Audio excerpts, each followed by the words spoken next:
जय। प्यारे कृष्ण कन्हैया लाल की जय। श्रीमद् वाल्मीकि रामायण द्वितीय खंड का उत्तरकांड चल रहा है और आज है अष्टनवतितमः सर्गः। सीता के लिए श्री राम का खेद, ब्रह्मा जी का उन्हें समझाना और उत्तरकांड का शेष अंश सुनने के लिए प्रेरित करना। रसातलं प्रविष्टायां वैदेह्यां सर्ववानराः चुक्रुषुः साधु साध्वीति मुनयो राम सन्निधौ। विदेही कुमारी सीता के रसातल में प्रवेश कर जाने पर श्री राम के समीप बैठे हुए संपूर्ण वानर तथा ऋषि मुनि कहने लगे, साध्वी सीते तुम धन्य हो। किंतु स्वयं भगवान श्री राम बहुत दुखी हुए। उनका मन उदास हो गया और वे गूलर के डंडे का सहारा लिए खड़े हो सिर झुकाए नेत्रों से आंसू बहाने लगे। बहुत देर तक रोकर बारंबार आंसू बहाते हुए क्रोध और शोक से युक्त हो श्री रामचंद्र जी इस प्रकार बोले, आज मेरा मन अभूतपूर्व शोक में डूबना चाहता है, क्योंकि इस समय मेरी आंखों के सामने से मूर्तिमती लक्ष्मी के समान सीता अदृश्य हो गई। पहली बार सीता समुद्र के उस पार लंका में जाकर मेरी आंखों से ओझल हुई थी, किंतु जब मैं वहां से भी उन्हें लौटा लाया तब पृथ्वी के भीतर से ले आना कौन बड़ी बात है। यूँ कहकर भी पृथ्वी से बोले, पूजनीय भगवती वसुंधरे, मुझे सीता को लौटा दो, अन्यथा मैं अपना क्रोध दिखाऊंगा। मेरा प्रभाव कैसा है यह तुम जानती हो। देवी, वास्तव में तुम ही मेरी सास हो। राजा जनक हाथ में फाल लिए तुम ही को जोत रहे थे, जिससे तुम्हारे भीतर से सीता का प्रादुर्भाव हुआ। अतः या तो तुम सीता को लौटा दो अथवा मेरे लिए भी अपनी गोद में जगह दो, क्योंकि पाताल हो या स्वर्ग मैं सीता के साथ ही रहूँगा। तुम मेरी सीता को लाओ, मैं मिथिलेश कुमारी के लिए मतवाला हो गया हूँ। यदि इस पृथ्वी पर तुम उसी रूप में सीता को मुझे लौटा नहीं दोगी तो मैं पर्वत और वन सहित तुम्हारी स्थिति को नष्ट कर दूंगा, सारी भूमि का विनाश कर डालूंगा, फिर भले ही सब कुछ जलमय ही हो जाए।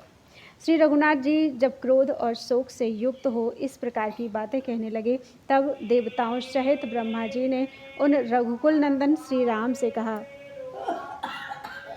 उत्तम व्रत का पालन करने वाले श्री राम, आप मन में संताप न करें। शत्रुसूदन अपने पूर्व स्वरूप का स्मरण करें। महाबाहो, मैं आपको आपके परम उत्तम स्वरूप का स्मरण नहीं दिला रहा हूँ। दुर्धर्ष वीर, केवल यह अनुरोध कर रहा हूँ कि इस समय आप ध्यान के द्वारा अपने स्वरूप का स्मरण करें, वैष्णव स्वरूप का स्मरण करें। साध्वी सीता सर्वथा शुद्ध हैं, वे पहले से ही आपके ही परायण रहती हैं। आपका आश्रय लेना ही उनका तपोबल है। उसके द्वारा वे सुखपूर्वक नागलोक के बहाने आपके परम धाम में चली गई हैं। अब पुनः साकेत धाम में आपकी उनसे भेंट होगी, इसमें संशय नहीं है। अब इस सभा में मैं आपसे जो कुछ कहता हूँ उस पर ध्यान दीजिए। आपके चरित्र से संबंध रखने वाला यह काव्य जिसे आपने सुना है सब काव्यों में उत्तम है। श्री राम यह आपके सारे जीवन व्रत का विस्तार से ज्ञान कराएगा, इसमें संदेह नहीं है।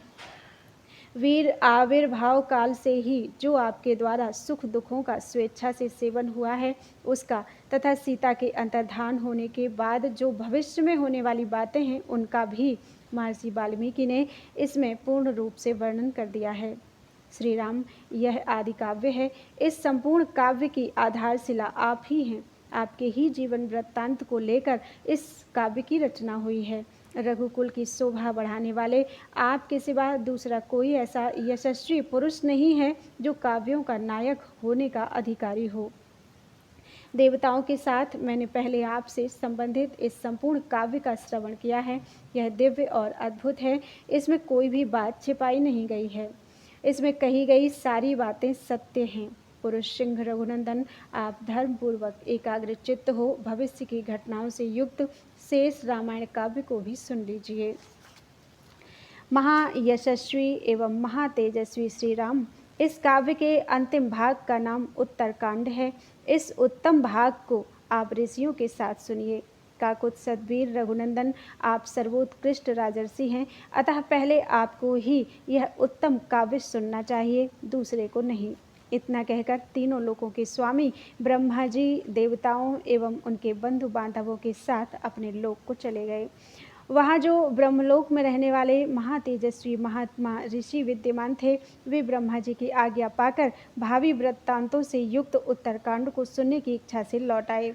उनके साथ ब्रह्मलोक में नहीं गए। तत्पश्चात देवाधिदेव ब्रह्मा जी की कही हुई उस शुभ वाणी को याद करके परम तेजस्वी श्री राम ने महर्षि वाल्मीकि से इस प्रकार कहा, भगवन, ये ब्रह्मलोक के निवासी महर्षि मेरे भावी चरित्रों से युक्त उत्तरकांड का शेष अंश सुनना चाहते हैं, अतः कल सवेरे से ही उसका गान आरंभ हो जाना चाहिए। ऐसा निश्चय करके श्री रघुनाथ जी ने जन समुदाय को विदा कर दिया और कुश तथा लव को साथ लेकर वे अपनी पर्णशाला में आए। वहाँ सीता का ही चिंतन करते करते उन्होंने रात व्यतीत की। बोलो वृंदावन बिहारी लाल की जय। 19तमः सर्गः।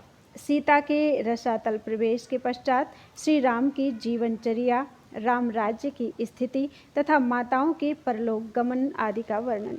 रात बीतने पर जब सवेरा हुआ तब श्री रामचंद्र जी ने बड़े बड़े मुनियों को बुलाकर अपने दोनों पुत्रों से कहा, अब तुम निश्शंक होकर शेष रामायण का गान आरंभ करो। महात्मा महर्षियों के यथास्थान पर बैठ जाने पर कुश और लव ने भगवान के भविष्य जीवन से संबंध रखने वाले उत्तरकांड का, जो उस महाकाव्य का एक अंश था, गान आरंभ किया। इधर अपनी सत्य रूप संपत्ति के बल से सीता जी के रसातल में प्रवेश कर जाने पर उस यज्ञ के अंत में भगवान श्री राम का मन बहुत दुखी हुआ। विदेह कुमारी को न देखने से उन्हें यह सारा संसार सूना जान पड़ता था। शोक से व्यथित होने के कारण उनके मन को शांति नहीं मिली। तदनंतर श्री रघुनाथ जी ने सब राजाओं को, रीछों, बानरों और राक्षसों को, जन समुदाय को तथा मुख्य मुख्य ब्राह्मणों को भी धन देकर विदा किया। इस प्रकार विधिपूर्वक यज्ञ को समाप्त करके कमल नयन श्री राम ने सबको विदा करने के पश्चात उस समय सीता का मन ही मन स्मरण करते हुए अयोध्या में प्रवेश किया। यज्ञ पूरा करके रघुकुल नंदन राजा श्री राम अपने दोनों पुत्रों के साथ रहने लगे। उन्होंने सीता के सिवा दूसरी किसी स्त्री से विवाह नहीं किया। प्रत्येक यज्ञ में जब जब धर्मपत्नी की आवश्यकता होती, श्री रघुनाथ जी सीता की स्वर्णमयी प्रतिमा बनवा लिया करते थे। उन्होंने 10,000 वर्षों तक यज्ञ किए। कितने ही अश्वमेध यज्ञों और उनसे 10 गुने वाजपेयी यज्ञों का अनुष्ठान किया, जिसमें असंख्य स्वर्ण मुद्राओं की दक्षिणाएं दी गईं। श्रीमान राम ने पर्याप्त दक्षिणाओं से युक्त अग्निष्टोम, अतिरात्र, गोशव तथा अन्य बड़े बड़े यज्ञों का अनुष्ठान किया, जिनमें अपार धन राशि खर्च की गई। इस प्रकार राज्य करते हुए महात्मा भगवान श्री रघुनाथ जी का बहुत बड़ा समय धर्म पालन के प्रयत्न में ही बीता। रीछ, बानर और राक्षस भी श्री राम की आज्ञा के अधीन रहते थे। भूमंडल के सभी राजा प्रतिदिन श्री रघुनाथ जी को प्रसन्न रखते थे। श्री राम के राज्य में मेघ समय पर वर्षा करते थे, सदा शुकाल ही रहता था, कभी अकाल नहीं पड़ता था। संपूर्ण दिशाएं प्रसन्न दिखाई देती थीं तथा नगर और जनपद हृष्ट पुष्ट मनुष्यों से भरे रहते थे। श्री राम के राज्य शासन करते समय किसी की अकाल मृत्यु नहीं होती थी, प्राणियों को कोई रोग नहीं सताता था और संसार में कोई उपद्रव खड़ा नहीं होता था। इसके बाद दीर्घकाल व्यतीत होने पर पुत्र पौत्रों से घिरी हुई परम यशस्विनी श्री राम माता कौशल्या काल धर्म को प्राप्त हुई। सुमित्रा और यशस्विनी कैकेयी ने भी उन्हीं के पथ का अनुसरण किया। ये सभी रानियां जीवन काल में नाना प्रकार के धर्म का अनुष्ठान करके अंत में साकेत धाम को प्राप्त हुई और बड़ी प्रसन्नता के साथ वहां राजा दशरथ से मिली। उन महाभागा रानियों को सब धर्मों का पूरा पूरा फल प्राप्त हुआ। श्री रघुनाथ जी समय समय पर अपनी सभी माताओं के निमित्त बिना किसी भेदभाव के तपस्वी ब्राह्मणों को बड़े बड़े दान दिया करते थे। धर्मात्मा श्री राम श्राद्ध में उपयोगी उत्तम उत्तम वस्तुएं ब्राह्मणों को देते तथा पितरों और देवताओं को संतुष्ट करने के लिए बड़े बड़े दुस्तर यज्ञों, पिंडात्मक पितृयज्ञों का अनुष्ठान करते थे। इस प्रकार यज्ञों के द्वारा सर्वदा विविध धर्मों का पालन करते हुए श्री रघुनाथ जी के कई हजार वर्ष सुखपूर्वक बीत गए।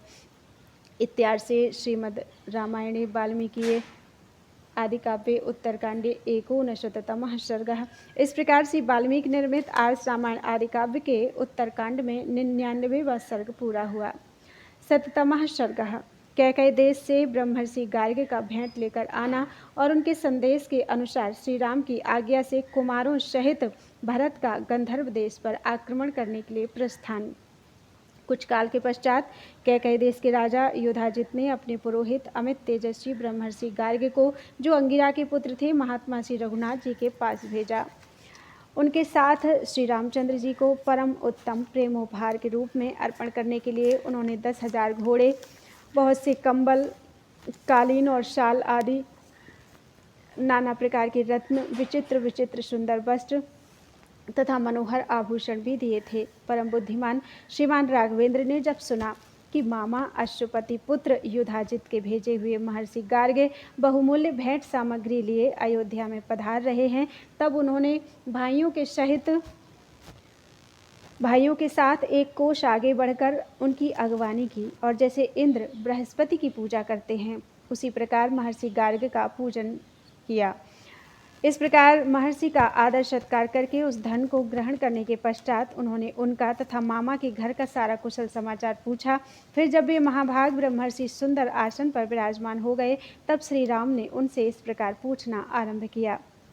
ब्रह्मर्षि, मेरे मामा ने क्या संदेश दिया है, जिसके लिए साक्षात बृहस्पति के समान वाक्यवेत्ताओं में श्रेष्ठ आप पूज्यपाद महर्षि ने यहाँ पधारने का कष्ट किया है। श्री राम का यह प्रश्न सुनकर महर्षि ने उनसे अद्भुत कार्य विस्तार का वर्णन आरंभ किया। महाबाहो, आपके मामा नरश्रेष्ठ युधाजित ने जो प्रेम पूर्वक संदेश दिया है, उसे यदि रुचिकर जान पड़े तो सुनिए। उन्होंने कहा है कि यह जो फल मूलों से सुशोभित गंधर्व देश सिंधु नदी के दोनों तटों पर बसा हुआ है, बड़ा सुंदर प्रदेश है। वीर रघुनंदन गंधर्वराज सैलूस की संतानें 3 करोड़ महाबली गंधर्व, जो युद्ध की कला में कुशल और अस्त्र शस्त्रों से संपन्न हैं, उस देश की रक्षा करते हैं। काकुत्सत महाबाहो, आप उन गंधर्वों को जीतकर वहाँ सुंदर गंधर्व नगर बसाइए। अपने लिए उत्तम साधनों से संपन्न 2 नगरों का निर्माण कीजिए। वह देश बहुत सुंदर है, वहाँ दूसरे किसी की गति नहीं है। आप उसे अपने अधिकार में लेना स्वीकार करें। मैं आपको ऐसी सलाह नहीं देता जो अहितकारक हो। महर्षि और मामा का यह कथन सुनकर श्री रघुनाथ जी को बड़ी प्रसन्नता हुई। उन्होंने बहुत अच्छा कहकर भरत की ओर देखा। तदनंतर श्री राघवेंद्र ने उन ब्रह्मर्षि से प्रसन्नतापूर्वक हाथ जोड़कर कहा, ब्रह्मर्षि, ये दोनों कुमार तक्ष और पुष्कल, जो भरत के वीर पुत्र हैं, उस देश में विचरेंगे और मामा से सुरक्षित रहकर धर्मपूर्वक एकाग्रचित्त हो उस देश का शासन करेंगे। ये दोनों कुमार भरत को आगे करके सेना और सेवकों के साथ वहां जाएंगे तथा उन गंधर्व पुत्रों का संहार करके अलग अलग 2 नगर बसाएंगे। उन दोनों श्रेष्ठ नगरों को बसाकर उनमें अपने दोनों पुत्रों को स्थापित करके अत्यंत धर्मात्मा भरत फिर मेरे पास लौट आएंगे। ब्रह्मर्षि से ऐसा कहकर श्री रामचंद्र जी ने भरत को वहां सेना के साथ जाने की आज्ञा दी और दोनों कुमारों का पहले ही राज्याभिषेक कर दिया। तत्पश्चात सौम्य नक्षत्र मृगशिरा में अंगिरा के पुत्र महर्षि गार्ग्य को आगे करके सेना और कुमारों के साथ भरत ने यात्रा की। इंद्र द्वारा प्रेरित हुई देवसेना के समान वह सेना नगर से बाहर निकली। भगवान श्री राम भी दूर तक उसके साथ साथ गए। वह देवताओं के लिए भी दुर्जय थी। मांसाहारी जंतु और बड़े बड़े राक्षस युद्ध में रक्तपान की इच्छा से भरत के पीछे पीछे गए। अत्यंत भयंकर कई हजार मांसभक्षी भूत समूह गंधर्व पुत्रों का मांस खाने के लिए उस सेना के साथ साथ गए। सिंह, बाघ, शुअर और आकाशचारी पक्षी कई हजार की संख्या में सेना के आगे आगे चले। मार्ग में 1.5 महीने बिताकर हृष्ट पुष्ट मनुष्यों से भरी हुई वह सेना कुशल पूर्वक कैकई देश में जा पहुंची। इत्यादि से श्रीमद् रामायणे वाल्मीकि आदि काव्ये उत्तरकांडे शततमः सर्गः। इस प्रकार वाल्मीकि निर्मित आज रामायण आदि काव्य के उत्तरकांड में 100वां सर्ग पूरा हुआ। बोलो वृंदावन बिहारी लाल की जय। त्वदीयं वस्तु गोविंदम तुभ्यमेव समर्पितम्।